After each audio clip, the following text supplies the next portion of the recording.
GT Holidays, South India's #1 travel brand. You know you are special when you're with GT Holidays.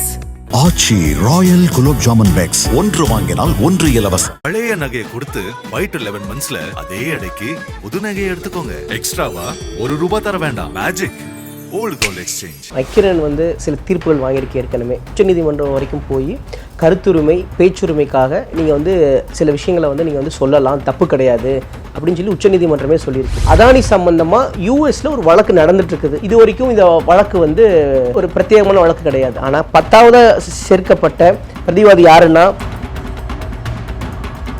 இவர்கள் மீதும் நீங்க கொடுக்கணும் அப்படின்னு சொல்லி சொல்றாங்க. இதுதான் கேக் ஆர்டர் அப்படிம்பாங்க. இந்த வழக்கோட சாராம்சம் இங்கிருந்து ஆரம்பிக்கும். சென்ட்ரல் கவர்மெண்ட் மூலமா ஆர்டர்ஸ் போட்டு இது சம்பந்தமான எல்லா ஆர்டர்ஸையும் ரிமூவ் பண்ணுங்க அப்படின்னு சொல்லி சென்ட்ரல் கவர்மெண்ட் மூலமா ஆர்டர்ஸும் வாங்கிடுறாரு. அந்த ஆர்டர் படி இவங்க சொல்ற எல்லா வெப்சைட்ஸு, எல்லா சேனல்ஸு, எல்லா இன்ஸ்டாகிராம் போஸ்ட்டு, எல்லா ஃபேஸ்புக் போஸ்ட்டு எல்லாத்தையும் ரிமூவ் பண்ணிடுறாங்க. அவர் ஆள் அமைச்சு கூலிப்படையை வச்சு யாரையும் கொல்ல மாட்டாப்புல, இல்ல லோக்கல் போலீஸ்க்கு ₹1000, ₹500, ₹1,00,000 கொடுத்து லஞ்சம் கொடுக்க மாட்டாப்புல.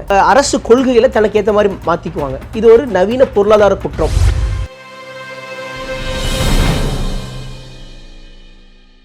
நக்கீரன் நேயர்களுக்கு வணக்கம். இன்று நம்முடன் கருத்துக்களை பகிர்ந்து இணைந்திருக்கிறார் வழக்கறிஞர் சுபாஷ் அவர்கள். வணக்கம் சார். வணக்கம். அதானி தொடர்பாக ஹிண்டன்பர்க் அறிக்கை வந்துச்சு வெளியில். அமெரிக்காவில் இந்த மாதிரி பரபரப்பாக வந்திருக்கு அப்படின்னு சொல்லி இந்தியாவில் இருக்கிற பல ஊடகங்கள், பல யூடியூப் சேனலு, எல்லா சமூக ஊடகங்கள் எல்லாமே அதை வெளியிட்டாங்க. அதானி இந்த ஊடகத்தில் உள்ள செய்திகளை எடுங்க அப்படின்னு சொல்லி வழக்கு தாக்கல் செய்திருக்காங்க டெல்லி நீதிமன்றத்தில். நீதிமன்றமும் உடனே அதை எடுக்கணும் அப்படின்னு உடனே அதுக்கு ஒரு கால அளவு கொடுத்து உடனே எடுக்கணும் அப்படின்னு சொல்லியிருக்கு. இதுக்கு அப்பீலும் போகிறாங்க, செய்தி வெளியிட்ட நிறுவனங்களும் அப்பீலும் போகிறாங்க. அது என்ன வழக்கு, என்ன அந்த தீர்ப்பில் சொல்லப்பட்டிருக்கு?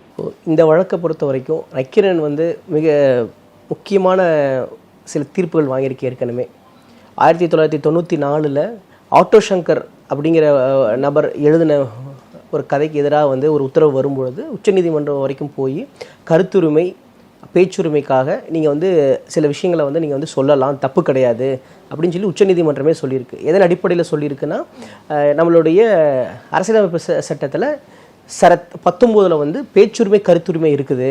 பேச்சுரிமை கருத்துரிமைனா என்ன அப்படின்னா, பேசுறது கேட்கறது மட்டும் கிடையாது, என்ன நடக்குதுன்னு மக்கள் தெரிஞ்சுக்கிறது, ரைட் டு ஆடியன்ஸ், அதுவும் வரும் அப்படின்ட்டு. இதன் அடிப்படையில் ஒரு சில ரெஸ்ட்ரிக்ஷன்ஸ் இருக்குது. அந்த ரெஸ்ட்ரிக்ஷன்ஸ்குள்ளே போடப்படக்கூடிய செய்திகள் வருமா வராதான்னு பார்க்கணும். ஒன்று.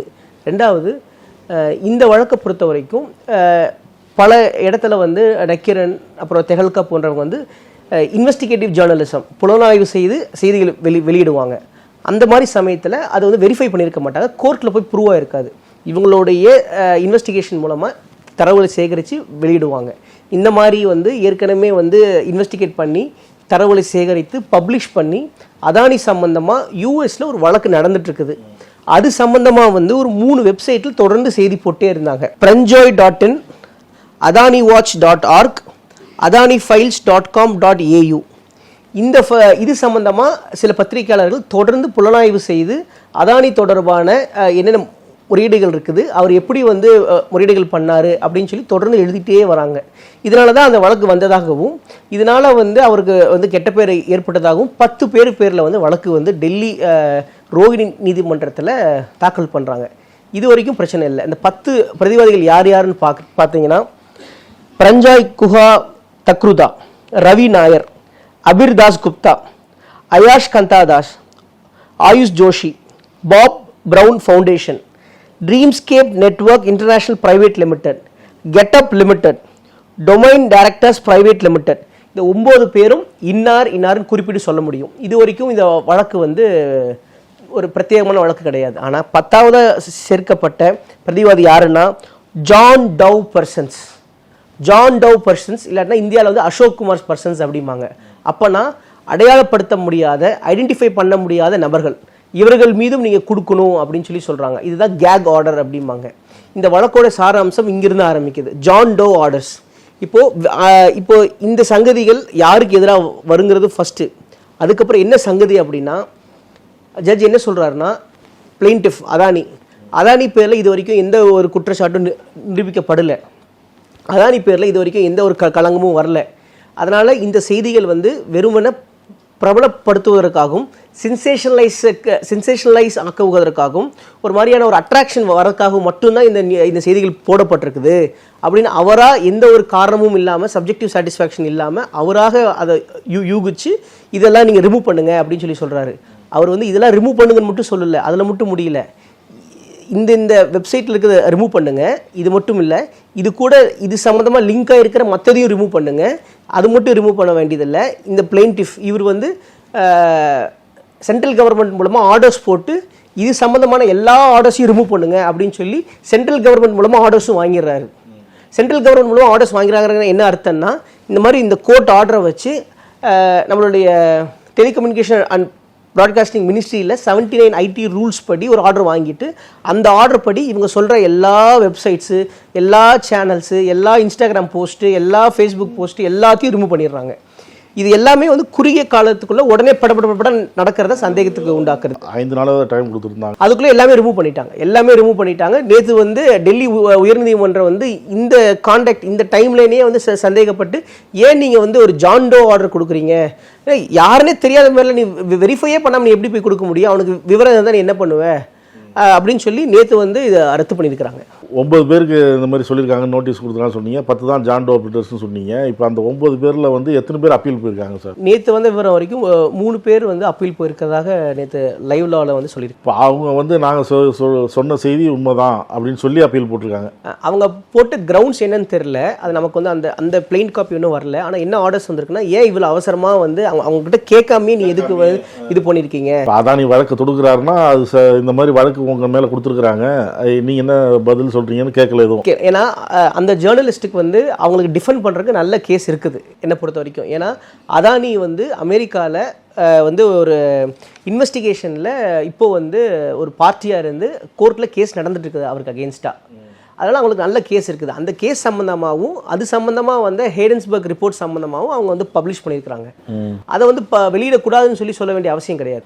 இப்போ அந்த வழக்கோட விவரம் என்னன்னு பார்த்தீங்க அப்படின்னா, அதுதான் வந்து இந்த இதோட மிக முக்கியமான ஒரு விஷயமே. என்ன அப்படின்னா, ஹேடன்ஸ்பர்க் ரிப்போர்ட் பெரிய இஷ்யூ ஆகிட்டு அதில் வந்து செபி வந்து நம்ம உச்சநீதிமன்றத்தில் அதானிக்கு சார்பாக ஒரு அறிக்கையும் வந்து தாக்கல் பண்ணி அதுக்கு மேற்கொண்டு இன்வெஸ்டிகேஷன் இல்லைன்னு சொல்லி க்ளோஸ் பண்ணி விட்டுட்டாங்க.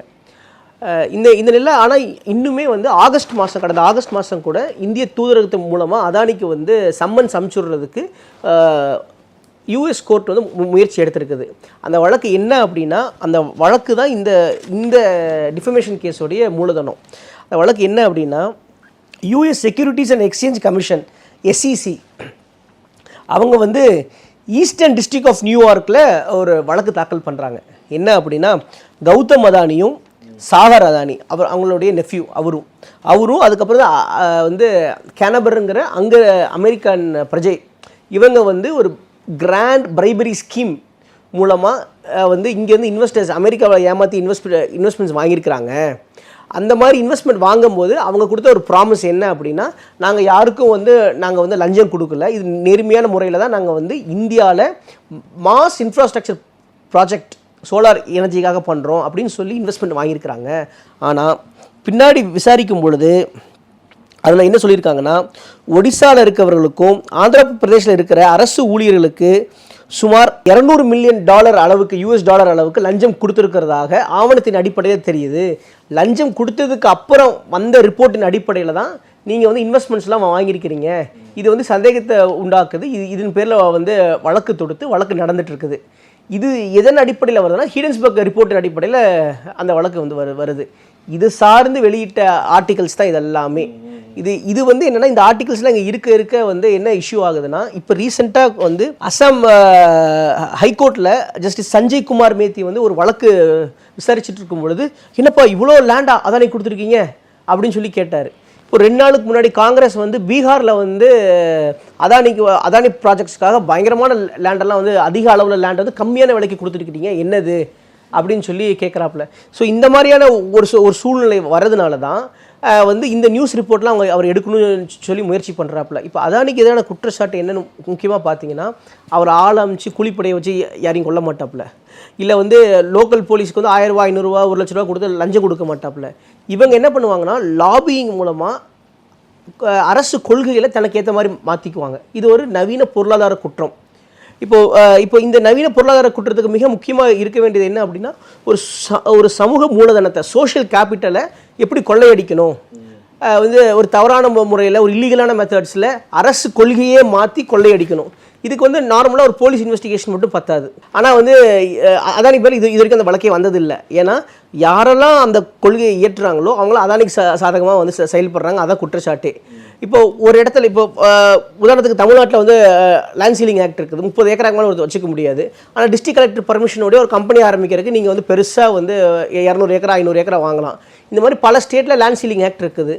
அந்த லேண்ட் எல்லாமே வந்து எவ்வளோ ரூபாய்க்கு அதானிக்கு கொடுத்துருக்குறாங்க, அங்கே இருக்கிற அந்த சமூக மூலதனத்தை எவ்வளோ ரூபாய்க்கு வந்து அதானி வாங்கியிருக்கிறாரு. ஏன்னா சமூக மூலதனத்தை பாதுகாக்கிறது அரசு ஊழியர்களை வந்து எப்படி வாங்கினாங்கிறது நமக்கு வந்து தெரியாது. அப்போ சமூக மூலதனத்தை வந்து கொள்ளையடிக்கிறதுக்காக அதானி எந்த மாதிரியான வந்து ஸ்கீம் பண்ணி பாலிசியே மாற்றினார் அப்படிங்கிறத இன்வெஸ்டிகேஷனு. இந்த மாதிரியான விஷயங்கள் வந்து குரோனிக் கேபிட்டலிசம் அப்படிம்பாங்க. குரோனிக் கேபிட்டலிசம் இதெல்லாம் வந்து சொல்லி தான் வந்து எல்லா ஆர்டிக்கல்லையும் வரும். அதானி வந்து ஆஸ்திரேலியாவில் இருக்கக்கூடிய முறைகேடுகள், ஆப்பிரிக்காவில் பண்ண முறைகேடுகள், இஸ்ரேலில் இருக்கக்கூடிய முறைகேடுகள், இது எல்லாமே ஒருங்கிணைத்து இவங்க எப்படி ஆப்ரேட் பண்ணுறாங்க அப்படிங்கிற சம்மந்தமாக தான் வரும். இப்போ இதுக்கு வந்து வெரிஃபைடு அன்வெரிஃபைடு ரிப்போர்ட்ஸில் இதில் இருக்காது. இது எல்லாமே வந்து கோர்ட்டில் போய் அதாவது ப்ரூவ்டு வேறு, வெரிஃபைடு வேறு. வெரிஃபைடு அன்வெரிஃபைடு ரிப்போர்ட்ஸ் நீ போடக்கூடாது அப்படின்னா யார் வெரிஃபை பண்ணணும்? வெரிஃபை பண்ணுற அத்தாரிட்டிஸ் யார்? டிஃபமேட்ரி, பிரைமா ஃபேசி டிஃபமேட்ரியாக இருந்தால் பரவாயில்ல. இப்போ வந்து ஐடி ரூல்ஸ் படி இல்லை நீதிமன்றங்களும் வந்து ஒரு 3 விஷயம் சொல்லுது. என்ன அப்படின்னா, தேசிய பாதுகாப்பு, இறையாண்மை எதிராக இருந்தால் அந்த கருத்தை நீ உடனடியாக வந்து நீக்கலாம், தப்பு கிடையாது.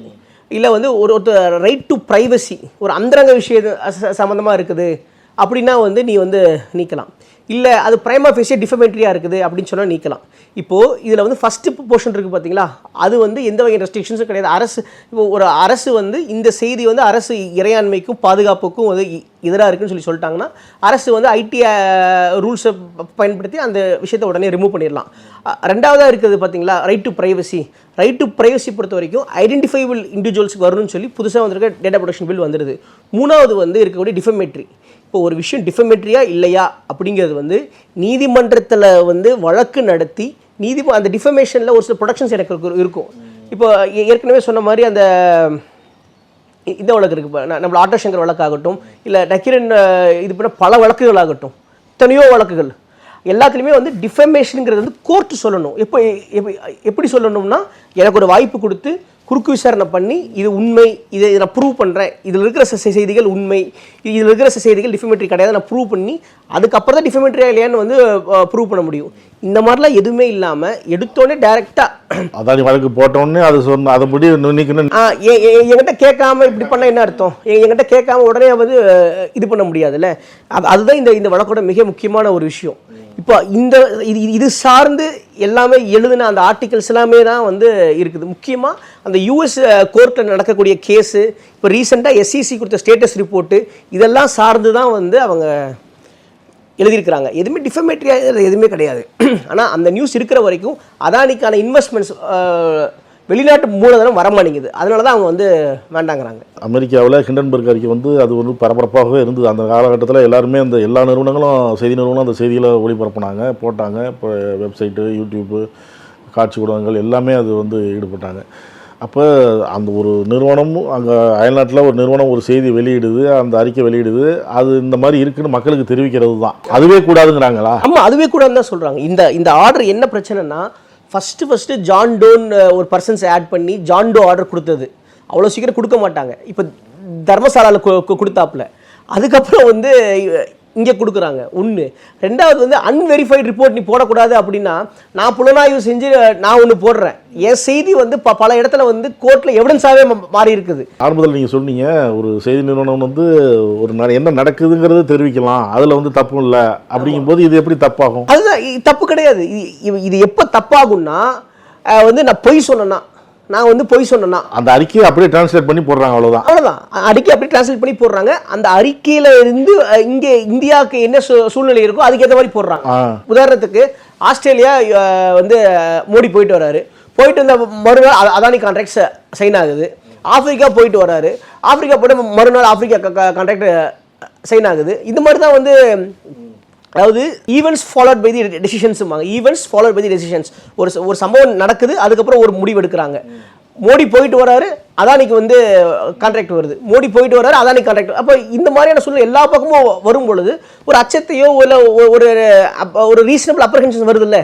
ஓகே, இப்போ இங்கே இந்தியாங்கிற ஒரு அரசையே பயன்படுத்தி கான்ட்ராக்ட் வாங்குறாங்களோ அப்படின்ட்டு இது இருக்கக்கூடிய சந்தேகம் இருக்கக்கூடிய அதே சூழ்நிலையில் ஒரு கோர்ட்டில் கேஸ் நடக்குது.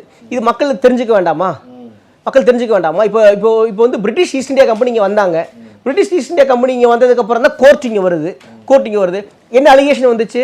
அங்கே பிரிட்டிஷ் ஈஸ்ட் இந்தியா கம்பெனியில் இருந்த ஆஃபீஸர்ஸ் வந்து பிரிட்டிஷை ஏமாற்றிட்டாங்க, பிரிட்டிஷ் கவர்மெண்ட்டை ஏமாற்றிட்டாங்கன்னு சொல்லிட்டு தான் வாரன் ஹாஸ்டிங் பேர்லையும் ராபர்ட் கிளைவ் பேர்லையும் கம்ப்ளைண்ட்டாக போட்டு அவங்க தண்டிக்கிறாங்க. அதே மாதிரி தான் இப்போவும் பண்ணுறாங்க. இப்போ இவர் போட்டது வந்து இந்த செய்தியில் இங்கே இருக்கிற நிறுவனங்கள் எடுக்கணும் அப்படின்னு சொல்லி போடுறாரு.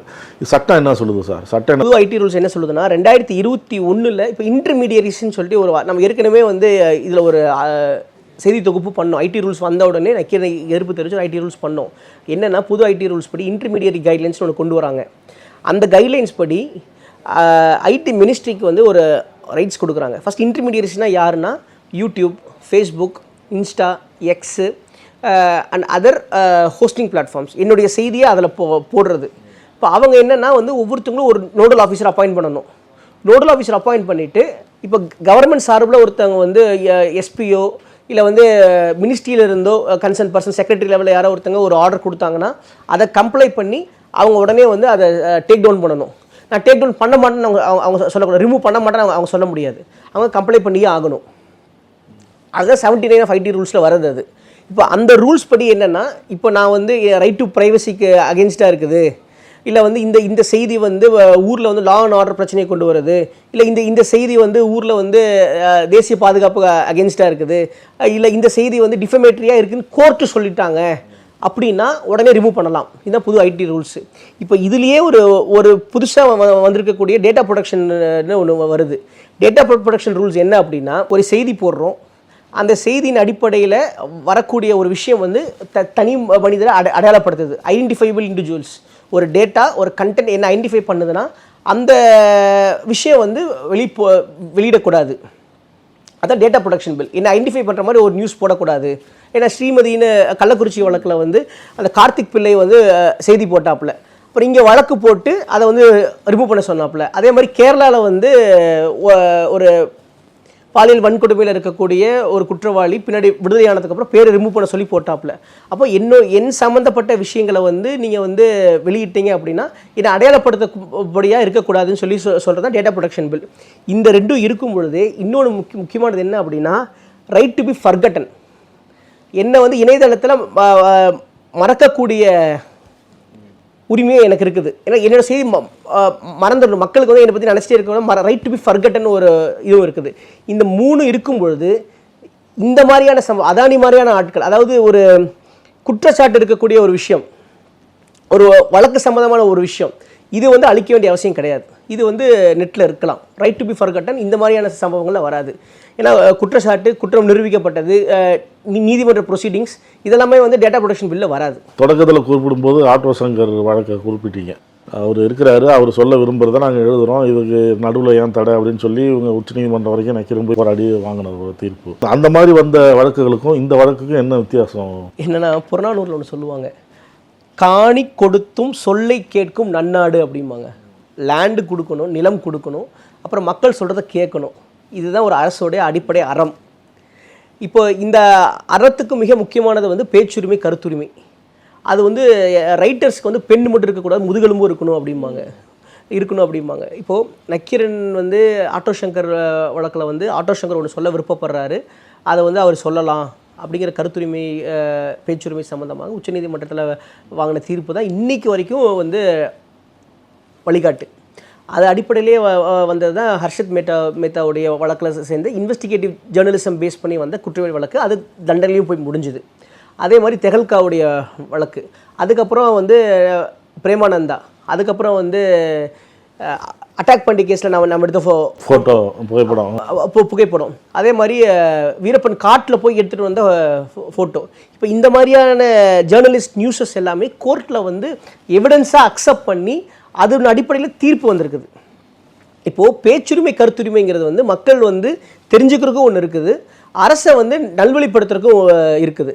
இப்போ இந்த மாதிரியான வழக்கல் இருக்கும் பொழுது தரம்சாலா வழக்காகட்டும், இல்லை இப்போ இருக்கிற இன்ஃபர்மேஷன் டெக்னாலஜி ரெவல்யூஷனுக்கு அப்புறம் சைபர் ஸ்பேஸில் இருக்கக்கூடிய நியூஸஸ் ஆகட்டும், பல ஏஐ டீப் ஃபேக் வருது, அப்புறம் வந்து ஃபால்ஸ் நியூஸ் வருது, மிஸ்இன்ஃபர்மேஷன் வருது. இதெல்லாம் சேர்ந்து வரதுனால தான் வந்து தமிழ்நாடு அரசே வந்து ஒரு யூனிட் வச்சு டேட்டா செக் யூனிட் வச்சு பண்ணிட்டு இருக்கிறாங்க. இப்போது ஃபேக்ட் செக் யூனிட் வச்சு பண்ணிட்டு இருக்கிறாங்க. இப்போ இந்த சூழ்நிலையில் இந்த வழக்குடைய பிரத்யேகம் என்ன அப்படின்னா, அந்த 10வது பிரதிவாதியாக சேர்க்கப்பட்ட ஜான் டோ பர்சன்ஸ் தான் ஒரு பொதுப்படையான என்னன்னே தெரியாமல் அதானிங்கிற பேரோ இல்லை அதானி எனர்ஜிங்கிற பேரோ வந்தாலே நீ ரிமூவ் பண்ணு அப்படின்னு சொல்கிற அந்த விஷயமாகட்டும், இந்த செய்திகள் வந்து பிரபலப்படுத்துவதற்காகவும் அந்த வார்த்தையை படிக்கிறேனே, ஜட்ஜி எழுதுன அந்த வார்த்தையை படிக்கிறேனே, அதில் என்ன போட்டிருக்காருன்னா, it attracted renewed investment from various partners. Therefore, the article and post which are defamatory are per se not for fair reporting. Also, such article posts seek to create sensationalism which may shape public perception and jeopardize the right of the plaintiff. ஒரு மக்கள் கருத்தை உருவாக்கிருங்கிறதுக்கு பயந்துட்டு தான் இந்த இது கொடுத்துருக்குறாங்க. இதில் இன்னொன்று முக்கியமானது என்ன அப்படின்னா, இந்த பிரதிவாதிகள் எல்லாமே ஆன்டி நேஷ்னல் அப்படின்னு சொல்லி தான் வந்து அவர் ப்ளீடிங்ஸ்லேயே போட்டிருக்காப்புல. ஸோ இந்த மாதிரி வந்து பிரதிவாதிகள் வந்து வெறுமனே இந்த கருத்து ஒரு தனியார் முதலீடு வரலங்கிறதுக்காக வந்து தனியார் முதலீடு பாதிக்கும் அப்படிங்கிறதுக்காக பிரதிவாதிகளை வந்து ஆன்டி நேஷ்னல்னு சொன்னதும், இந்த செய்திகள் வந்து வெரிஃபை பண்ணலை, இந்த செய்திகள் வந்து சென்சேஷனுக்காக தான் போட்டாங்கன்னு சொல்லி சொல்கிறதும் வந்து இது வரைக்கும் எந்த தீர்ப்பும் கொடுத்ததே கிடையாது. இதுதான் முதல் தடவை. இந்த மாதிரியான வந்து ஒரு தனியார் சார்பாக ஒரு முதலாளிகளுக்காக நீதிமன்றம் நிற்காது, நின்னதும் கிடையாது. அதனால தான் உடனே உயர்நீதிமன்றம் வந்து அந்த உத்தரவை வந்து மாற்றி அமைச்சிருக்காங்க. கருத்துக்களை பகிர்ந்ததற்கு நன்றி. நன்றி. நக்கீரன் டிவிக்கு சப்ஸ்கிரைப் செய்யுங்கள். உங்கள் ஆதரவே எங்கள் பலம். ஆசிரியர்களுக்கு நண்பனாகவும் மாணவர்களுக்கு ஆசானாகவும் திகழும் தேர்வு வழிகாட்டி. ஒவ்வொரு பாடத்திற்கும் அனுபவமிக்க ஆசிரியர்களின் துல்லியமான தெளிவான விடைகள். CNC இருக்கு, தேர்வு பயம் எதற்கு? இது தீரன் பப்ளிஷிங் ஹவுஸ் விற்பனை வெளியீடு.